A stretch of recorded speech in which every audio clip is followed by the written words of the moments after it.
ಕಾನೂನು ಸೇವಾ ಸಮಿತಿ ಹಾಗೂ ವಕೀಲರ ಸಂಘ ಇವರ ಸಂಯುಕ್ತ ಆಶ್ರಯದಲ್ಲಿ ಜರುಗಿದ ಕಾರ್ಯಕ್ರಮ. ಸಿವಿಲ್ ನ್ಯಾಯಾಲಯದ ಆವರಣದಲ್ಲಿ ನಡೆದ ಅಂತಾರಾಷ್ಟ್ರೀಯ ವಿಕಲಚೇತನ ದಿನಾಚರಣೆ ಹಾಗೂ ವಕೀಲರ ದಿನಾಚರಣೆ ಅಂಗವಾಗಿ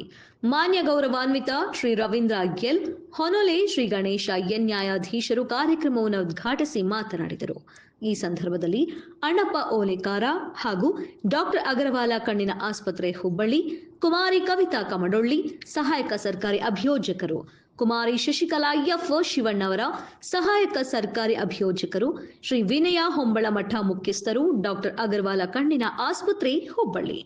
ಡಾಕ್ಟರ್ ಚೇತನ ರಾಯಣ್ಣನವರು, ಡಾಕ್ಟರ್ ಅಗರವಾಲ ಕಣ್ಣಿನ ಆಸ್ಪತ್ರೆ ಹುಬ್ಬಳ್ಳಿ, ಶ್ರೀ ಎಂಜಿ ಚೌಧರಿ ನ್ಯಾಯವಾದಿಗಳು, ಅಧ್ಯಕ್ಷರು ಹಾಗೂ ಸರ್ವ ಸದಸ್ಯರು, ವಕೀಲರ ಸಂಘ ಅಧ್ಯಕ್ಷರು ಹಾಗೂ ಸದಸ್ಯ ಕಾರ್ಯದರ್ಶಿಗಳು, ತಾಲೂಕು ಕಾನೂನು ಸೇವಾ ಸಮಿತಿ